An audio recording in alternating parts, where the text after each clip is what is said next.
నమస్తే, welcome to BCN news. నేను విజయలక్ష్మి. ముందుగా ముఖ్యాంశాలు. కేంద్ర ఈశాన్య ప్రాంత అభివృద్ధి మంత్రిత్వ శాఖ ఆధ్వర్యంలో మణిపూర్లో జరిగే పూర్వోత్తర్ సంపర్క్ సేతు కార్యక్రమంలో ముఖ్య అతిథిగా పాల్గొన్న కేంద్ర సహాయ మంత్రి భూపతిరాజు శ్రీనివాస్ వర్మ.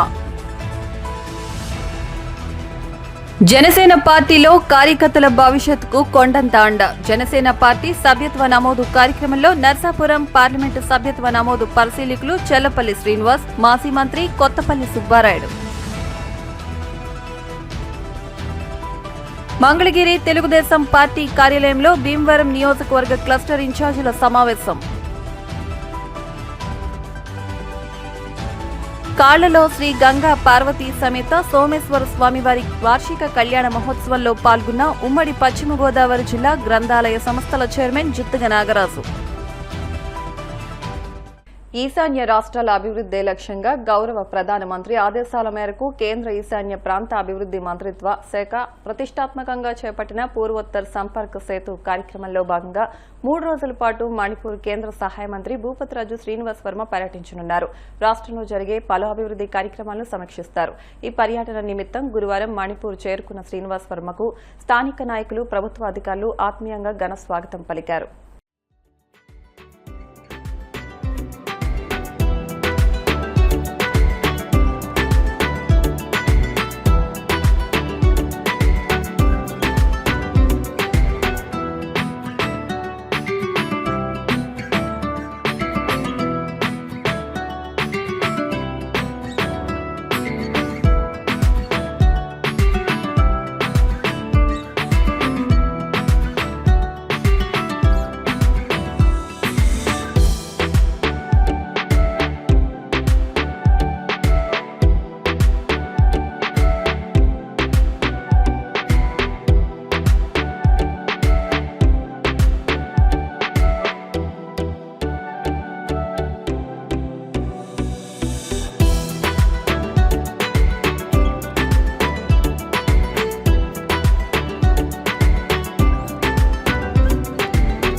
జనసేన పార్టీ సభ్యత్వం తీసుకునేందుకు అన్ని వర్గాల ప్రజలు ఆసక్తి చూపుతున్నారని, ఈ ఉత్సాహంతో రాష్ట్రంలో గతం కంటే ఈసారి రెట్టింపు సంఖ్యలో పార్టీ సభ్యత్వ నమోదు చేపట్టాలన్న లక్ష్యంతో ఉన్నట్లు రాష్ట్ర ఎంఎస్ఐడిసి చైర్మన్, నర్సాపురం పార్లమెంట్ సభ్యత్వ నమోదు పరిశీలకులు చెల్లపల్లి శ్రీనివాస్ చెప్పారు. పశ్చిమ గోదావరి జిల్లా నర్సాపురం మండలం గొంది గ్రామంలో ఆయన జనసేన క్రియాశీల సభ్యత్వ నమోదు కార్యక్రమాన్ని ప్రారంభించి విలేకరులతో మాట్లాడారు.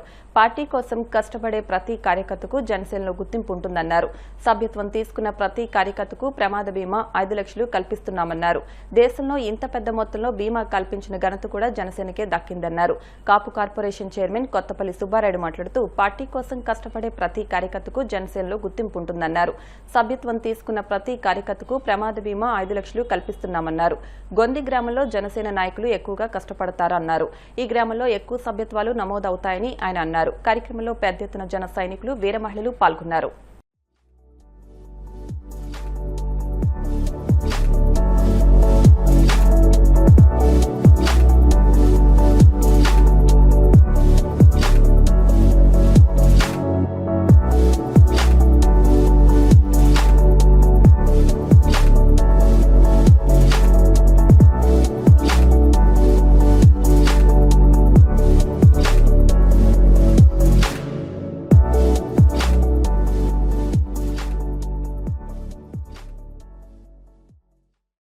ప్రజాకాన్ని కూడా పార్టీలో ఇన్వాల్వ్ చేయాలని, అన్ని వర్గాల వారిని కూడా పార్టీలో ఇన్వాల్వ్ చేయాలని, సమాజంలో ఉన్నటువంటి ప్రతి ఒక్కరిని కూడా ఈ పార్టీలో ఇన్వాల్వ్ చేసి తద్వారా సమాజానికి మంచి చేయాలంటే ఒక 12 ఆశయంతో, 12 లక్ష్యంతో, మంచి సంకల్పంతో పవన్ కళ్యాణ్ గారు ఈ కార్యక్రమాన్ని ఏర్పాటు చేసినటువంటి విషయాన్ని మీకు తెలియపరుస్తున్నా. గతంలో కూడా పెద్దలు శ్రీనివాస్ గారు చెప్పినట్టుగా గతంలో కూడా జరిగినటువంటి మెంబర్షిప్ లో ఎవరికన్నా ఏదైనా ఆపద వచ్చినా, సడన్ డెత్ జరిగినా, ఏమైనా జరిగినా వాళ్ళందరికీ కూడా ఈ మెంబర్షిప్ ద్వారా వచ్చినటువంటి సహకారం మనందరికీ కూడా తెలుసు. 5 లక్షలు, కొంతమందికి వస్తే 50,000, ₹1,00,000, అలాగా ఎంతో మందికి సామాన్య ప్రజానికానికి ఇది చాలా బాగా ఉపయోగపడిందని కూడా ఈ సందర్భంగా తెలియపరుస్తున్నా. ఇప్పుడు కేవలం ₹400కి మనం ఈ మెంబర్షిప్ ని తగ్గించడం జరిగింది. గతంలో 500 ఉంటే ఇప్పుడు ₹400కి తగ్గించడం జరిగింది. ఎందుకంటే సామాన్య ప్రజానికం కూడా ఇందులో భాగస్వాములు కావాలంటే ఒక మంచి ఉద్దేశంతో ఆ విధంగా చేయడం జరిగిందని నేను తెలియపరుస్తున్నా. తప్పనిసరిగా గొంది గ్రామం మనకు చాలా బలమైనటువంటి గ్రామం, చాలా పట్టున్నటువంటి గ్రామం. మాకు సెంటిమెంట్స్ ఏ విధంగా ఉంటాయో అదే విధంగా ప్రజలు కూడా మాతో అంత కలిసిమెలిసి ఉండేటువంటి చక్కటి లీడర్షిప్ ఉంది ఇక్కడ మనకి. మన నాయకులు కూడా సర్పంచులు కానీ, మాజీ సర్పంచులు కానీ, ఎంపీటీసీలు కానీ, జడ్పీటీసీలు ఎవరున్నా, లేదా సొసైటీ సభ్యులు అందరూ కూడా మంచి బలమైనటువంటి నాయకత్వం ఉన్నటువంటి గ్రామం మన గొంది గ్రామం. అంటే ఓట్ల యొక్క పర్సెంటేజ్ తీసుకుని, పాపులేషన్ పర్సెంటేజ్ తీసుకున్నప్పుడు గొంది గ్రామం రాష్ట్రంలోనే నెంబర్ 1 గా రావాలి మెంబర్షిప్ లో అని మన లీడర్స్ అందరికీ కూడా పార్టీ తరఫున తెలియపరుస్తున్నాం.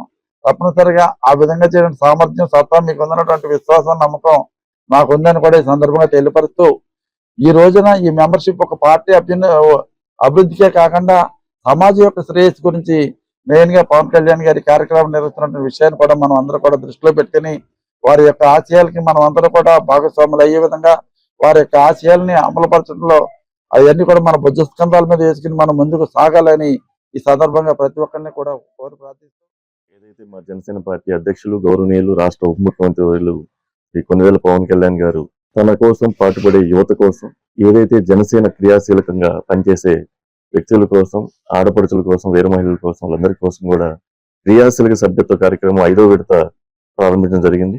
దాంట్లో భాగంగా ఈ రోజున నర్సరావుపేట పార్లమెంట్ నియోజకవర్గంలో, నర్సాపురం పార్లమెంట్ నియోజకవర్గంలో గొంది అనే విలేజ్ లో పంచాయతీ దగ్గర ఈ రోజున ప్రారంభించడం జరిగింది.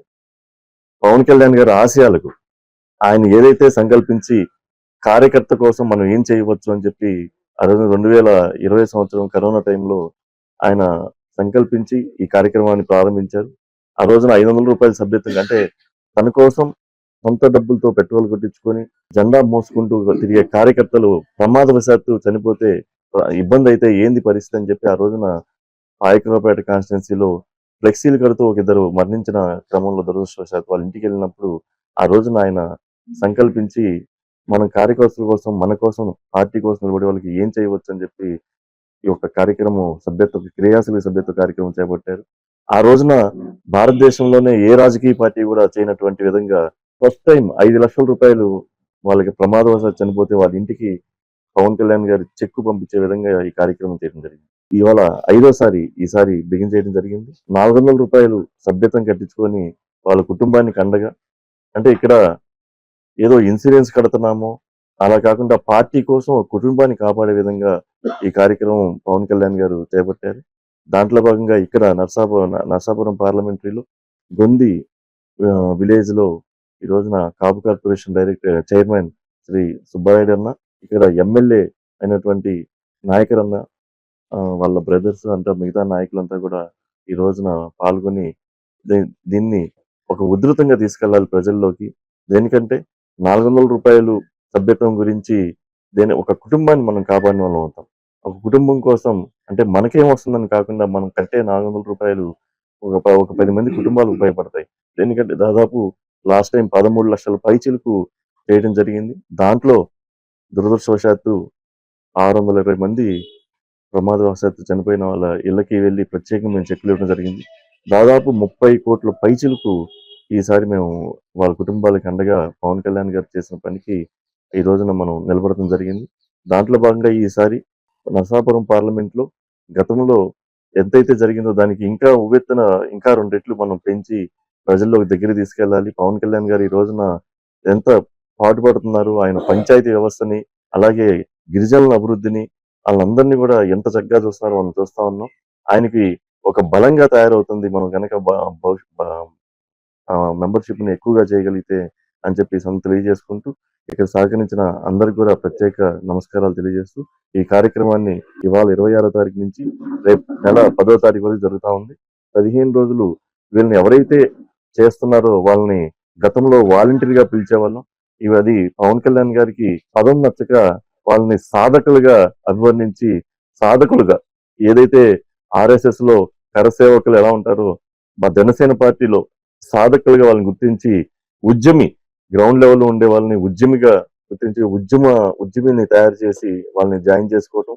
దీంట్లో భాగంగా ప్రదాతలు ఏదైతే పవన్ కళ్యాణ్ గారి ఆశయాలకు నిలబడి మేము కూడా ముందుంటామని చెప్పి ఎక్కడో దూరవారం నుండి వాళ్ళు కూడా ప్రదాతలుగా తన వంతు తాను చేస్తా ఉన్నారు.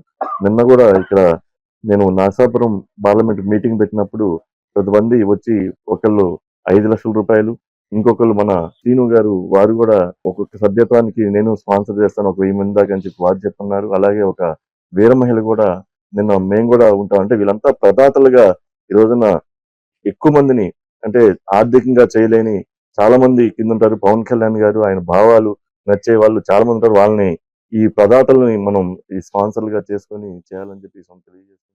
తెలుగుదేశం పార్టీ జాతీయ అధ్యక్షులు రాష్ట్ర ముఖ్యమంత్రి వర్యులు నారా చంద్రబాబు నాయుడు ఆదేశాలతో భీమవరం నియోజకవర్గ తెలుగుదేశం పార్టీ ఇన్ఛార్జ్ తోట సీతారామలక్ష్మి ఆదేశాలతో మంగళగిరి కేంద్ర కార్యాలయంలో భీమవరం నియోజకవర్గం క్లస్టర్ ఇన్ఛార్జీల శిక్షణ తరగతులు గురువారం జరిగాయి.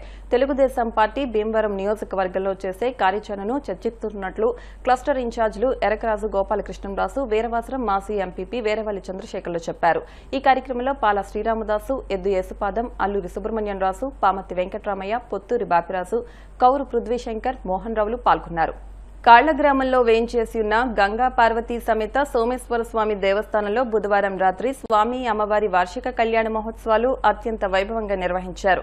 దేవస్థానం చైర్మన్ పన్నాసి వెంకటేశ్వరరావు అబ్బులు సూర్యకుమారి దంపతులచే స్వామివారి కళ్యాణ మహోత్సవం శాస్త్రోక్తంగా నిర్వహించారు. ఉమ్మడి పశ్చిమ గోదావరి జిల్లా గ్రంథాలయ చైర్మన్, ఉండి నియోజకవర్గ జనసేన పార్టీ ఇన్ఛార్జ్ జుత్తుగ నాగరాజు స్వామివారిని దర్శించుకున్నారు. 27వ తేదీ శుక్రవారం ఉదయం నిర్వహించే అఖండ అన్న సమారాధనకు భక్తులందరూ విచ్చేసి స్వామివారిని దర్శించుకుని తీర్థ ప్రసాదాలు స్వీకరించవలసిందిగా ఆలయ కార్యనిర్వహణాధికారి వేగేశ్న ఆంజనేయరాజు, ఆలయ చైర్మన్ పన్నాసి వెంకటేశ్వరరావు అబ్బులు, ధర్మకర్తల మండలి సభ్యులు కోరారు. ఈ కార్యక్రమంలో వేద పండితులు పుల్లేటు కుర్తి శేషు మణిదీప్ శర్మ, ఆలయార్చకులు తుమ్మపూడి లక్ష్మీ నరసింహ శర్మ, కాళ్ల society bank chairman Erubandi Ramanjaneyulu, గ్రామస్తులు గుండాబత్తుల వెంకట నాగేశ్వర, మహిళలు తదితరులు పాల్గొన్నారు.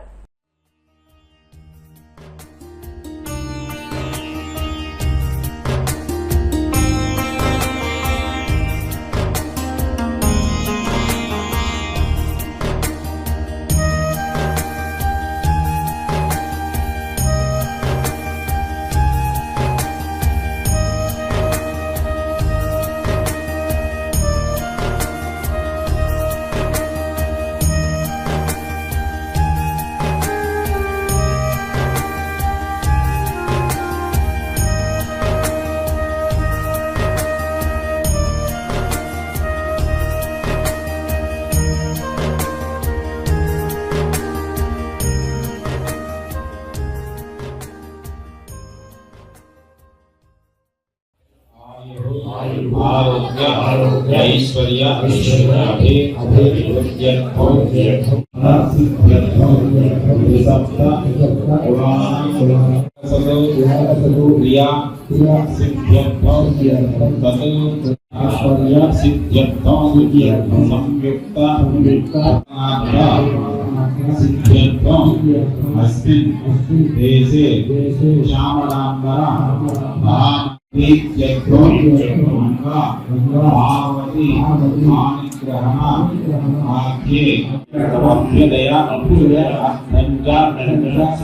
श्री सदाशिव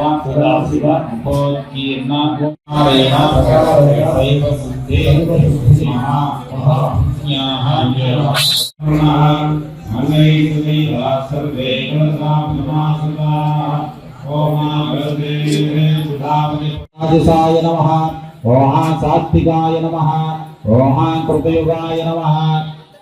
वासुकी अने महासर्पं आवाहिंपबడి మనకి రక్షణగాన్ని లోక కళ్యాణార్థమై స్వామివారికి కూడా లేకుండా నిర్విఘ్నంగా కొనసాగాలని చెప్పి ధ్యానం చేయండి.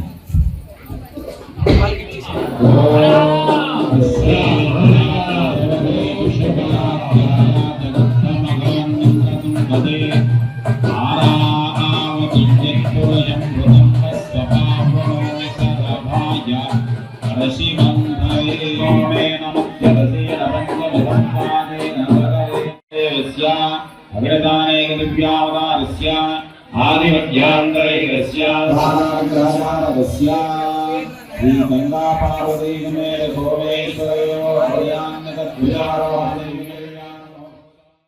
గ్రామంలో వెలిసి ఉన్నటువంటి గంగా పార్వతి సమేత సోమేశ్వర స్వామి ఆలయ ఆధ్వర్యంలో అద్భుతంగా కళ్యాణ మహోత్సవం జరుగుతుంది. ఈ కళ్యాణ మహోత్సవానికి ఇక్కడ చైర్మన్ గా ఉండటం చాలా ఆనందంగా, అద్భుతంగా, ఎన్నో జన్మలో పుణ్యబలం చేసుకుంటే తప్ప ఇటువంటి భాగ్యానికి నేను నోచుకోలేను. అటువంటి అవకాశాన్ని ఆ భగవంతుడు నాకు కల్పించినందుకు, అలాగే మన ప్రీతమ నాయకుడు మన రఘురామకృష్ణరాజు గారు నన్ను కేకేసి ఈ చైర్మన్ గా నువ్వు ఉండాలని చెప్పి ఆయన నాకు ఇవ్వటం, ఆయన ఇచ్చినటువంటి ఈ కార్యక్రమానికి నా వంతు తెలుసో తెలియకో చేసినటువంటి తప్పులు నాకు తెలియదు, కానీ నాకు తోచిన మట్టికి ఈ గ్రామానికి సేవ చేయాలని నాకు అనిపించి, అలాగే భగవంతుడికి సేవ చేసే భాగ్యాన్ని నాకు కల్పించినందుకు నేను చాలా ఆనందిస్తున్నాను. ఈ సేవకి నేను ఒక్కడినైతే నేను ఇంత రంగరంగ వైభవంగా నేను చేయలేను, కానీ భక్తులు ఇక్కడ మాతలు గాని భక్తులు గాని ప్రతి ఒక్కరు కూడా నేను కేకేసిన ఇలాగా ఎక్కడో ఉండి పూలు పంపించేస్తే ఇక్కడ దండలకు వచ్చి వాళ్ళు 12-1 గంట దాకా కూడా సేవ చేసి ఈ కృపకే చేసే సేవకి ఆ భగవంతుడు గంగా పార్వతి సోమేశ్వర స్వామి వాళ్ళందరినీ కూడా ఉన్నత స్థాయిలో సుఖ సంతోషాలతో ఆరోగ్యాలతో అభివృద్ధి చెందాలని చెప్పి ఆ సోమేశ్వర స్వామిని పదే పదే మేము కోరి ప్రార్థిస్తున్నాను. గ్రామంలో వేయించేసి ఉన్నటువంటి గంగా పార్వతీ సమేత సోమేశ్వర స్వామి వారి యొక్క ఆలయంలో ప్రతి ఏటా నిర్వహించుకున్నటువంటి వార్షిక కళ్యాణ మహోత్సవ కార్యక్రమాలు అష్టమి, నవమి, దశమి కార్యక్రమాల్లో ప్రతి సంవత్సరం అత్యంత విశేషంగా నిర్వహించుకుంటున్నాము. ఈ కార్యక్రమాల్లో భాగంగా స్వామివారి యొక్క పాణిగ్రహణ కార్యక్రమానికి సంకల్పం చేసుకుంటున్నాం. స్వామివారి యొక్క కళ్యాణ కార్యక్రమంలో అశేషంగా గ్రామ ప్రజలందరూ కూడా భక్తులు తరలివచ్చి అశేషంగా స్వామివారి యొక్క సేవలో పాల్గొని స్వామివారికి విశేష అర్చనాది కార్యక్రమాలు చేసుకుని స్వామివారి యొక్క కృపా కటాక్షాలకు పాత్రలు అవుతున్నారు. మన కాళగ్రామంలో వేంచేస్తున్నటువంటి శ్రీ గంగా పార్వతీ సమేత సోమేశ్వర స్వామివారి ఆలయంలో ప్రతి సంవత్సరం జరుగుతున్నట్లుగానే ఈ సంవత్సరం కూడా అంగరంగ వైభవముగా మన నూతన చైర్మన్ గారు పన్నాస్ అబ్బులు గారు వెంకటేశ్వరరావు గారు అంటే అబ్బులు గారు అని కూడా పిలవడం జరుగుతుంది. ఆ దంపతులచే కళ్యాణ మహోత్సవం అంగరంగ వైభవముగా జరిపించబడుతుంది. 27వ తారీఖు శుక్రవారం అన్న సంతర్పణ కార్యక్రమం నిర్వహించడం జరుగుతుంది. ఉదయం 11 గంటలకు, ఇదివరకంటే సాయంకాలం జరుగుతుంది. అలాగే పన్నాస్ అబ్బులు గారి ఆధ్వర్యంలో 27వ తారీఖు శుక్రవారం ఉదయం 11 గంటలకల్లా అన్న సమారాధన కార్యక్రమం నిర్వహించడం జరుగుతుంది. కూటమి ప్రభుత్వ గ్రామాల్లో మౌలిక సదుపాయాలు కల్పించడంలో పూర్తిగా విఫలమైందని, ప్రభుత్వం గ్రామాల్లో ప్రజలకు కన్నీరు పెట్టిస్తుందని సిపిఎం పార్టీ రాష్ట్ర కార్యదర్శి వి శ్రీనివాసరావు అన్నారు. గురువారం ఆకివీడు తాళ్లకోడులో జిల్లా ప్రజా చైతన్య పాదయాత్ర నిర్వహించారు. ఇంటింటికి తిరిగి సమస్యలను అడిగి తెలుసుకున్నారు. ప్రజా సమస్యల ఎజెండాగా 25 రోజుల పాటు 600 కిలోమీటర్లు ప్రజా చైతన్య పాదయాత్ర నిర్వహిస్తున్నట్లు సిపిఎం జిల్లా కార్యదర్శి జేఎన్వి గోపాలన్ తెలిపారు. ఈ కార్యక్రమంలో సిపిఎం పార్టీ రాష్ట్ర నాయకులు D Balaram, Manthena Sitaram, Ketha Gopalam, P Pratap, Vasudevarao, D Kalyani, Uday Kumari, Nageswararao, Penki Apparao, CITU నాయకులు తవిటి నాయుడు, బొడ్డుపల్లి రాంబాబు, డివైఎఫ్ఐ నాయకులు డోకల రవితేజ, సందక సూరిబాబుతో పాటు కాలనీవాసులు పెద్ద ఎత్తున పాల్గొన్నారు. గంటలు నిమిషాలు తేడాలో ఇచ్చేస్తాం మీకు పర్మిషన్లు అంటున్నారు. స్పీడ్ ఆఫ్ డూయింగ్ బిజినెస్ ఏమైంది? ప్రజలకు పనికిరాదా స్పీడ్ ఆఫ్ డూయింగ్ బిజినెస్? 2020లో ఈ కాలనీ మొదలైతే ఇప్పుడు 5 ఏళ్లు. 2007లో పోరాటం ప్రారంభిస్తే 2020 దాకా పట్టింది పట్టాలు ఇవ్వడానికి పోరాడగా ఇక్కడ కాలనీ వచ్చిన తర్వాత మాకు మున్సిపాలిటీ కలిపి మంచినీళ్ళు ఇవ్వండి అని చెప్పని ఆర్డీఓ ఆఫీస్, మండల ఆఫీస్ అన్నింటిని కూడా బందులు పెట్టారు. పోయి ఎత్తి ధర్నాలు చేశారు, ఊరేగింపులు చేశారు. కానీ ఇంతవరకు 5 ఏళ్లు కూడా గత ప్రభుత్వం 4 ఏళ్లు వాళ్ళు అనుకున్న 2000 నుంచి 2004 దాకా పాత ప్రభుత్వంలో ఉండగా మీరు ఏం చేశారు? ఇప్పుడు మళ్ళీ వచ్చి గట్టిగా మాట్లాడుతున్నా అనేవాళ్ళు మహానుభావులు కూడా ఉన్నారు. 2000 నుంచి 2024 దాకా ఈ పనులు చేయలేదు కాబట్టి వాళ్ళు ఇంటికి పట్టారు, ఇంటి ముఖం పట్టారు. మర్చిపోకండి, మీరు కూడా ఇంటి ముఖం పట్టదలుచుకుంటే మర్చిపోండి కాలనీ గురించి. ఇప్పుడున్న కూటమి ప్రభుత్వం ఇంటికి పోదలుచుకుందా? ప్రజల అభిమానం చోరుకొని మళ్ళీ అధికారంగా రాదలుచుకుందా? 30 ఏళ్ల పాటు నేనే ముఖ్యమంత్రిగా ఉంటానని చంద్రబాబు నాయుడు గారు అంటున్నారు. గత ముఖ్యమంత్రి కూడా అదే మాట అన్నాడు, 30 ఏళ్ళు నేనే. ఇదంతా జాగేరు, వాళ్ళ జాగేరు, ప్రజలది కాదు ఇది. వాళ్ళు రాసేసుకుంటారు మేము 20 ఏళ్ళు 30 ఏళ్ళు పరిపాలన. ఎవరికి ప్రజలు శాశ్వతంగా పట్టం మర్చిపోవద్దని చెబుతా ఉన్నాను. మీరు ప్రజాభిమానం చోరుకోనండి, పబ్లిసిటీ కాదు మీకు కావాల్సింది. ప్రజలు చెప్పుకోవాలి ఈ ప్రభుత్వం ఉండాలి 4 ఏళ్ల పాటు అని చెప్పని. అది చెయ్యాలనంటే ఈ కాలనీ సమస్యలు పరిష్కరించాలి. ఇళ్ళు లేని వాళ్ళకి ఇళ్ళు ఇవ్వాలి. సూపర్ 6 అమలు జరిపేశాం. సూపర్ 6 ఎక్కడ అమలు చేశారు? 2 సెంట్లు భూమి, 3 సెంట్లు గ్రామాల్లో ఇస్తా ఉన్నారు. దాని గురించి కనీసం ప్రస్తావన లేదు, మర్చిపోయారు వాళ్ళు. ఆ వాగ్దానాన్ని మర్చిపోయారు. ఇప్పుడు లెక్క ప్రకారం ఈ కాలనీలో ప్రతి ఒక్కరికి 2 సెంట్లు వాళ్ళ ప్రభుత్వం. కానీ ఇప్పుడు 1 సెంట్ ఉంది, ఇంకో సెంట్ ఎందుకు మీకు అని అడుగుతున్నారు. నువ్వే కదా వాగ్దానం చేశావు 2 సెంట్లు ఇస్తామని, మరి 2 సెంట్లు ఇవ్వండి. ఈ కాలనీ వాసులకు 1 సెంటు బదులు పక్కన ఇంకో సెంట్ ఎక్కడో చోట ఇవ్వండి. వాళ్ళ పిల్లలు ఉన్నారు, జల్లు ఉన్నారు, ఇక్కడికి వచ్చినటువంటి వాటిల్లో పెళ్ళైన పిల్లలు వీళ్ళందరూ ఉన్నారు. అవసరం లేదా? పెద్ద పెద్ద మిద్దెలు మేడల్లో అడగటలేదు. 2 సెంట్లు మీరే వాగ్దానం చేశారు. మరి ఆ 2 సెంట్లు ఇవ్వండి అందరికి. గ్రామాల్లో ఉండే 3 సెంట్లు ఇవ్వండి. ఈ వాగ్దానం కూడా అమలు చేయలేకపోతే ఇక సూపర్ 6 అర్థం ఏంటని అడుగుతున్నా. కనీస కూడు వస్తుంటాం. ఇప్పుడు ఆ మెన్ను గురించి మీద 2047 కల్లా 2047కి విజన్ 2047 మొత్తం సూపర్ పవర్ని చేసేస్తామంటున్నారు. చిన్నప్పుడు బిడ్డ అన్నం తినకపోతే తల్లి ఏం చేస్తుంది? చందమామ చూపెట్టి చందమామ రావే అని చెప్పి పాట పాడుతూ ఆ గోరు ముద్దలు తినిపిస్తుంది. చందమామ వస్తుందా ఎప్పుడైనా? జన్మలో రాదు. అయినా పిల్లవాడు అన్నం తింటాడు. అట్లాగా 2047 అంటే మన చేత ఓట్లు వేయించుకోవటానికే. ఓట్లు మాత్రం వేస్తాం. 2047 అభివృద్ధి మాత్రం రాదు. నేను ఈ ప్రభుత్వాన్ని చెబుతున్నా, 2047 సంగతి తర్వాత చెయ్యండి, ఎవరు వద్దంటలేదు. అప్పటిదాకా ఎవరు అధికారంలో ఉంటారో, ఎవరు పోతారో ఎవరికి తెలియదు. 2026 సంగతి చూడండి. మీరు ఉండేది 5 ఏళ్ళు, ఇప్పటికే 1.5 సంవత్సరం అయిపోయింది. ఇంకొక 3.5 సంవత్సరం ఉంది. ఈ 3.5 ఏళ్ళలో ఏం చేస్తారో అది చెయ్యండి. ప్రజలు మెచ్చుకుంటారు, ప్రజాభిమానాన్ని చూరకుంటారు. మరలా అధికారంలోకి రాదలుచుకుంటే మిమ్మల్ని తేదలుచుకుంటే తెస్తారు. అది ప్రజలు ఇష్టం. కానీ ఇప్పుడేం చేయాలో చేయకుండా మేము 2047లో మీకు అరిచేతులు వైకుంఠం చూపిస్తామంటే ఇంతవరకు అప్పుడు ఎవరు అలాంటి మాటలు చెప్పి వైకుంఠం చూపెట్టాలి. ఇప్పుడు కాసేపు ప్రకటనలు.